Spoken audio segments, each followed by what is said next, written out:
Welcome to the Church Solutions Podcast, brought to you by JSL Solutions. The Church Solutions Podcast is designed to help equip you and your church in the use of technology and other tools and services. And now, here are your hosts, Steve Lacy and Phil Thompson. And welcome to another edition of the Church Solutions Podcast, brought to you today by JSL Solutions. Yes. Hi, my name's Steve Lacy. Yeah, I'm Phil Thompson, and JSL Solutions is a proud sponsor because that's us. Yes, we are sponsoring this. Yeah, we do streaming video with streamingchurch.tv. We do mobile apps with churchapplive.com, and we also have websites and website templates and content management stuff, church management stuff, and that would be myflock.com. That's right, the granddaddy of them all. That's right, the mothership, so to speak. Back in 2001, it all started. So. We're going to talk today about streaming video. Yes, we are. We're probably fairly qualified for it, you think, maybe? I sure hope so. I don't know. We definitely have an opinion. We have an opinion, and we've been doing this for a long time. So and we've helped a lot of people. We do. Does that qualify us? Yeah, I think it does. Doing it for... We've heard a lot of scenarios. Quite a while now. Yeah, so let's talk a little bit about this because, we've done this before, but things kind of change a little bit. Some of the details change a little bit. So let's talk about some of the dirty details when it comes to streaming video. Yes. So we got, what do we have? 5, 6? What are we going on? 7 or 8 points. 8. 7 or 8 points, depending on. 8 things to consider when doing live streaming. So number one on our list was, and this should be number one. I think it should be. It should be assess your bandwidth. Assess your bandwidth. So look, this is something that people take for granted because their network provider tells them, "Oh yeah, you got 25 up." You're paying for the 25 up and the 59 down or something. 50 down package. Yeah, but that doesn't always translate into reality, and so you really should do speed tests. I'm not getting what they told me I'm paying for. It's shocking, isn't it? So you really and it changes, and that's the other thing too that a lot of people don't realize is that when you have open Wi-Fi or even Wi-Fi that's got some passwords, if people have access to that, it's going to affect your internet. It's going to affect your upload speed. Yeah, it's from day to day, minute to minute. Yes, it does change. And then we've told this story before, but I mean, at your church where I used to work years ago, whenever the golf tournaments used to come in, because we're in Tucson, Arizona, so whenever the golf tournaments would come in, the big televised golf the big ones, I don't know, the networks or something would rob our bandwidth. At your church, which was my church at the time, and I remember one time streaming, and it's like all of a sudden I started having issues because I was the church online pastor. We've continued to have some really strange times, but for the longest time we had just really good, very solid upload speeds, and then we ran into several weeks where it was just, Is this recent? Fairly recently. Really? Yeah. Okay. We were. Our encoders are freaking out, and I'm there and thinking, what's going on? And it all comes back to the upload speed, and it was just really strange. Nothing really changed, and just one week we're like, oh, we can't send 3 streams out in a real high quality stream because our bandwidth isn't there. Yeah. And I remember that years ago we were doing something and we just with bandwidth down to 0, and I remember thinking I got to call support, and I realized, wait a minute, I am support. And but yeah, so it does change. So all we're trying to say here, folks, is you should do speed test on a regular basis. I mean, you should do one at least right before you stream, and I would seriously do one while you're streaming. Right. And we recommend not just any speed test either, because the most popular one out there is if you Google speed test or whatever, is that what it is? Speedtest.net is going to show up. Yeah, that's not. And they're very big and very popular, but what they do is they find the closest speed test location to your location, and that's the default speed test thing. And so it may be going, a quarter mile from your facility to the nearest server to do the test, and it'll say, yeah, I'm getting the speeds that this ISP told me I'm getting. Yeah. So we do not recommend speed tests. We like speedof.me. All right, now say that again, because we tell this all the time when we're talking to our customers or potential customers. Speedof.me. Yeah, speedof.me. Yes, and it's just a really. For one, there's no special plugins, no Flash, no. Right. It'll run on. They have Java going. It'll run on anything, right. And it tends to be a very realistic average speed test number, because though it's going to bounce the test across the internet a ways. So yeah, I was I turned on a Comcast tech guy who was over. I had to have some work done at my office a few months ago, and Comcast came over, and so he was working. And what it was they had some old filter on that was creating problems, but he was doing speed tests. I said, well, wait, let's do my speed test, speedof.me. And he's like, oh, it is really different. I go, yes, it's different. Then I turned him on to it. So yeah, speaking difference-wise, a lot of people say, oh, I run speedtest.net, and it's, I've got 10 megabits up. Well, let's do speedof.me. Ooh, it says I only have 1 1/4 up. Yeah. Like, which one's right? And I'm like, I think the latter is probably you should err on the side of the lower one. Yes. Because that's what's going to get hammered. So the next question is, well, how much upload speed should I have? Because if you're going to do streaming video, upload is the most important thing to have. You have download and upload speed. So how much upload should I have, Steve? So the favorite answer from everyone, that depends, right? Yeah. So but we have, I think a good rule of thumb here is different churches are going to, like I mentioned, we're sending multi-streams. And so we send out a high, medium, and low quality stream. And so our bandwidth requirements are higher. So the rule of thumb is take what you're going to be sending up, and if you're sending multiple streams, that's going to be the sum of everything, and double it. And that's what your worst upload speed score should be. So you shouldn't use more than half of your available bandwidth. So if I'm sending a meg up to my provider, which goes to my website, a meg up, and let's say I want to stream to Facebook, and I'm going to stream, and send a stream to a megabit to Facebook as well. Just for So and that's 2 megs that I'm sending. That's 2 megs, right? And if I'm going to go somewhere else or whatever, then I'm sending 3 megs maybe. I'm just using hypothetical here. Yeah. So that means I'm sending 3 up. So I should have at least 6. Yes, when I run my speedof.me test. Speedof.me. And again, we're talking just upload. Upload's the critical one you want to have, and that's always the lower number. Yeah. So, you want to double it. Yeah, keep that in mind. Your internet fluctuates. I don't care how. I mean, I've even had people with fiber tell me that, so I don't know. But I don't have fiber, so. But anyhow. Yeah, we've had quite a few churches discover that, I was paying for the 10 meg up package, and I see I'm only getting 2. I think I need to make some phone calls. Yep, absolutely. So, definitely do that. Okay, so let's move on to another whatever topic we're on here. What is our topic? How to stream, or the 8 tips to make sure you got a good stream? Yeah, let's call it that. 8 tips to make sure you have 8 things you should know or look at. Or I don't know. But anyhow, so the first one was bandwidth requirements. The second one is the video camera. Or cameras. And this is your favorite question. Well, what camera should I get? And that, too, depends, right? Yep. And I have some good rule of thumbs, and I think they've held the test of time here. Because when we just started doing this, we would say this as well, and that's that the closer you can be to your subject and the better lit your subject is, the less expensive camera you can get away with. Yeah. So a lot of churches, though, are in low lighting, and the camera's in the back of the sanctuary, 50 yards from the subject, then you're going to need to get a good video image. You're going to need to invest a little more in a higher quality camera. Yeah, because it can deal better with lower lighting, and it can deal better with, subjects that are far away.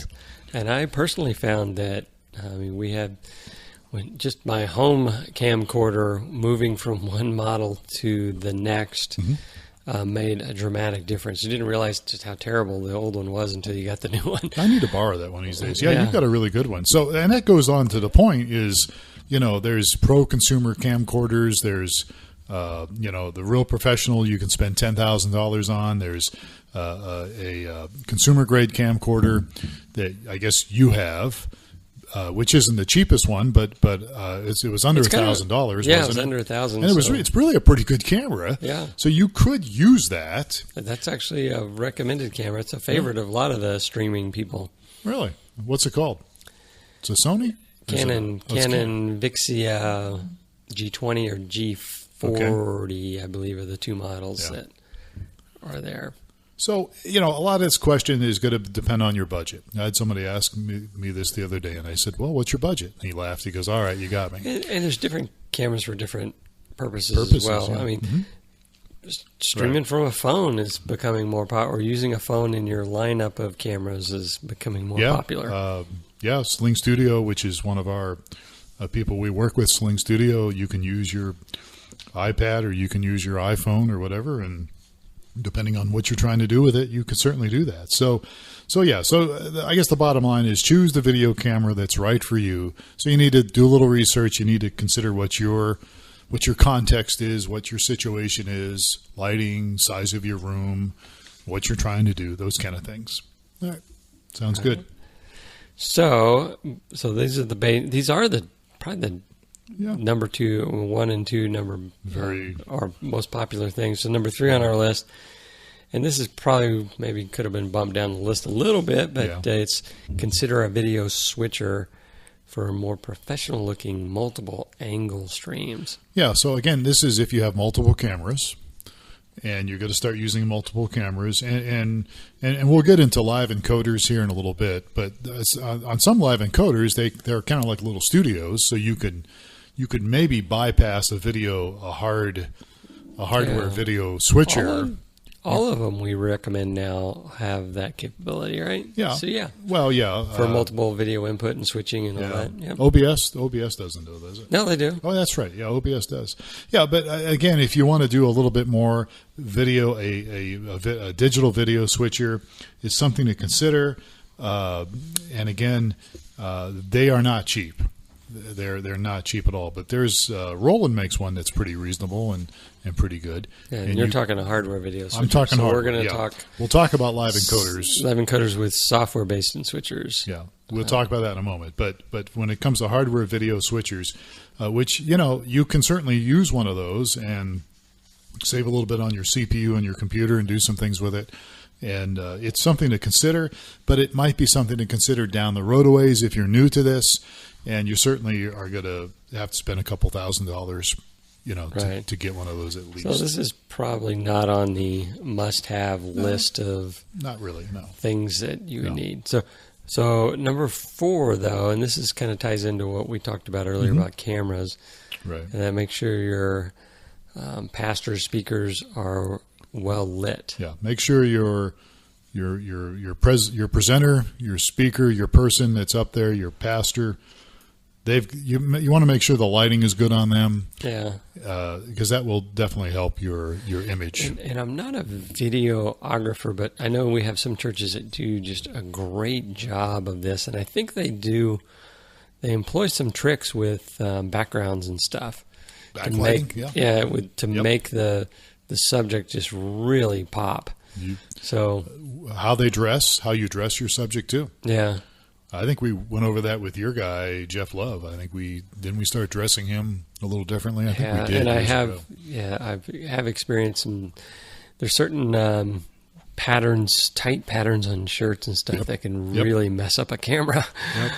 Yeah, it can. There can be some issues there. So something, again, if you're going to be online, something to consider. How the lighting is and what you're wearing. And if I remember right, we even put a little makeup on Jeff at one point. Oh, I don't remember that. I'm sure there's some pastors out there just scrunching up their head now with that. Their noses, makeup. But hey, something to consider.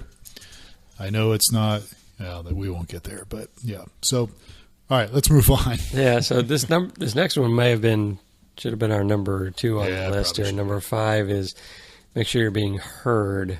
Yeah, audio.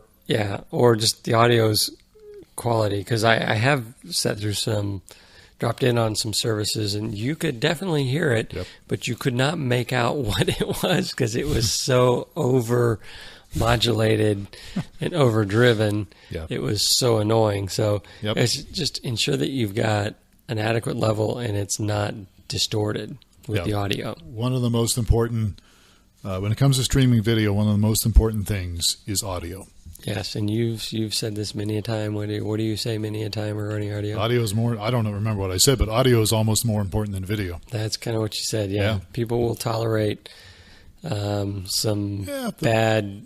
The video could be a little... Video maybe not quite as clear. But if you can't hear what's going on, or it's just a...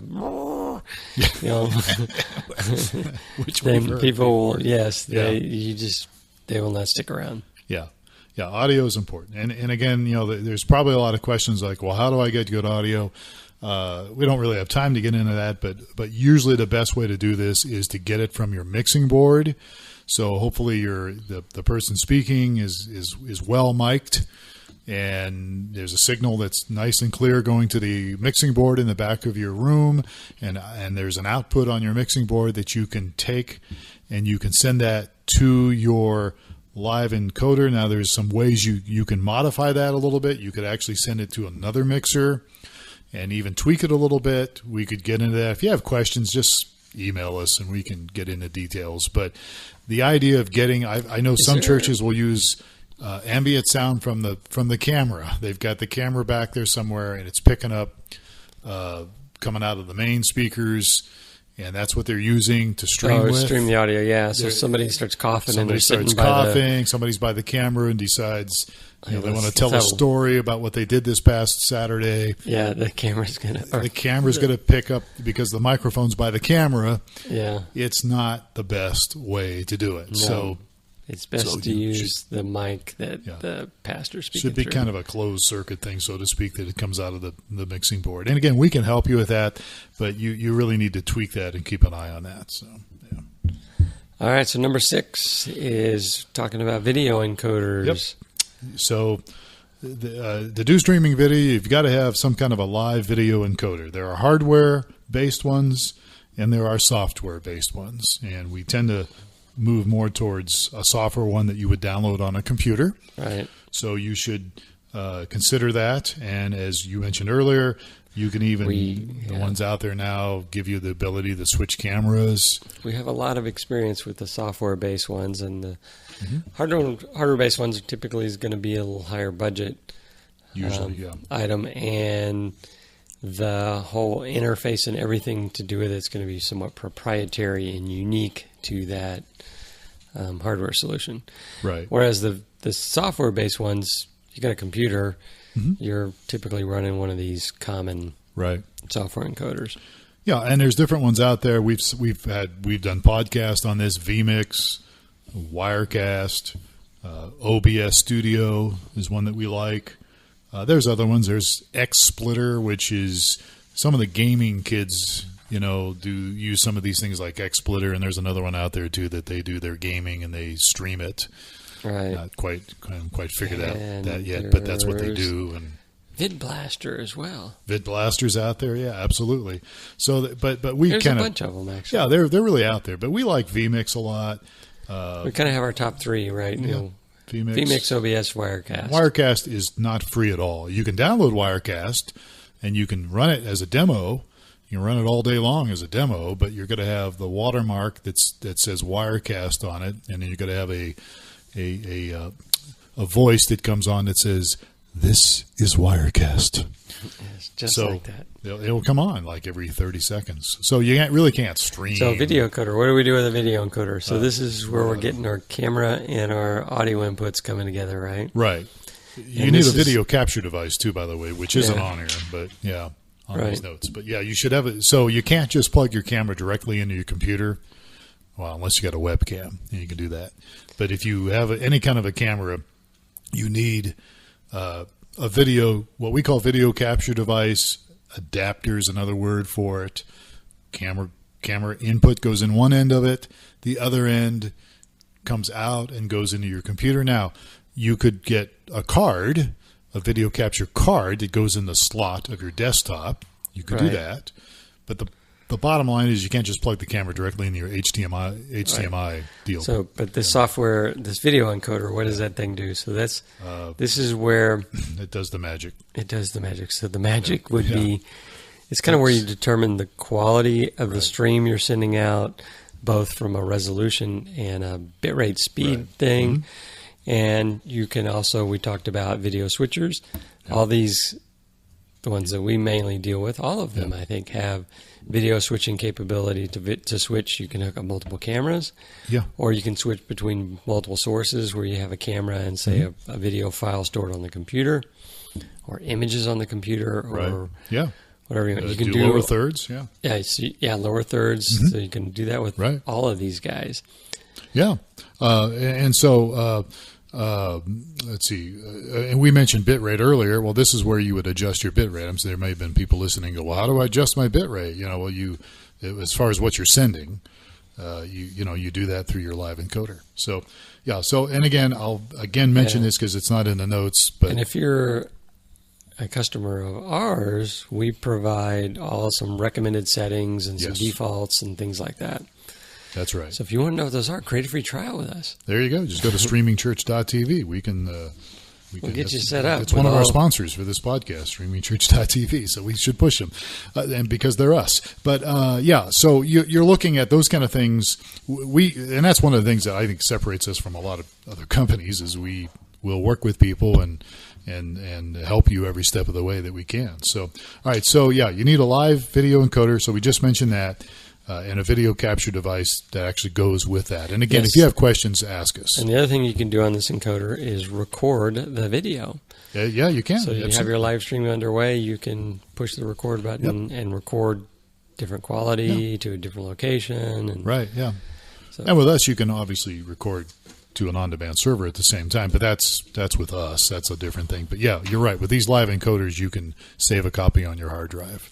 All right, so the tip number 7. Make sure you have a computer that has adequate resources. Yeah, so we just talked about this video encoder that's running on your computer that's recording and streaming to these different destinations and doing all this work that's can be very CPU intensive. Uses resources on your computer.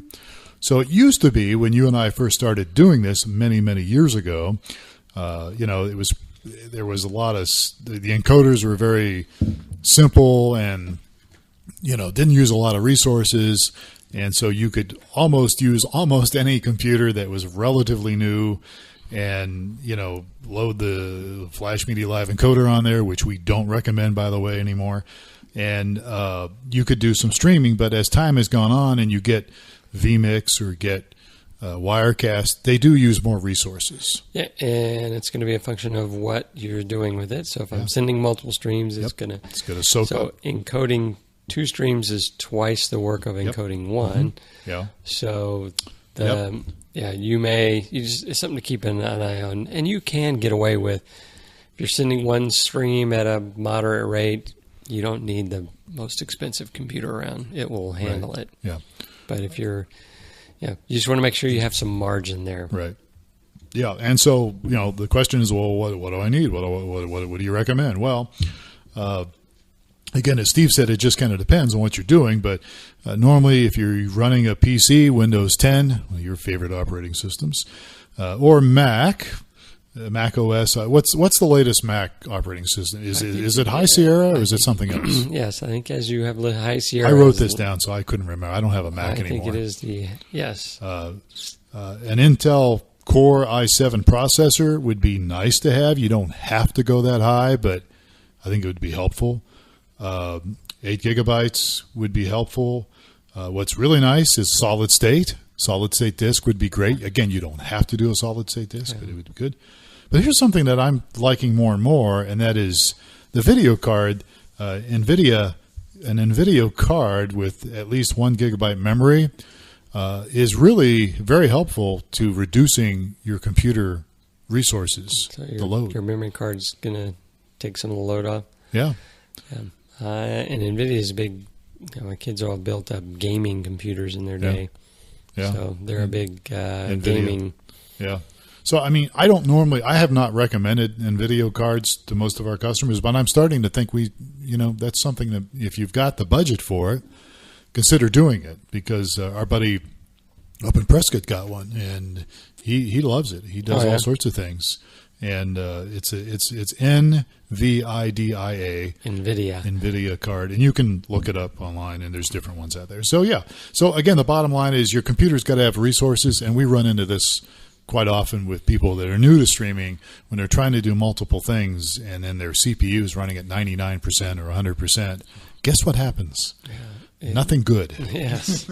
It slows everything down, so that can be a problem, and that's a common problem. So our eighth tip for live streaming is getting more than just the video to your viewers. So a lot of people think, well, I want to do streaming video. I want people to see the video on my website, which is, again, we provide all that. But one of the things that we really emphasize is something that's more interactive besides just video. And at streamingchurch.tv, shameless plug, we really do encourage you to look at our platforms, or, if you don't use us, use somebody else. But chat is something that's, I think, a very valuable thing, because it helps connect with your viewers so they can watch and chat at the same time. And hopefully the platform that you choose, like one of ours, would have lots of features where people could click links, where they could look at things. You could see who's online.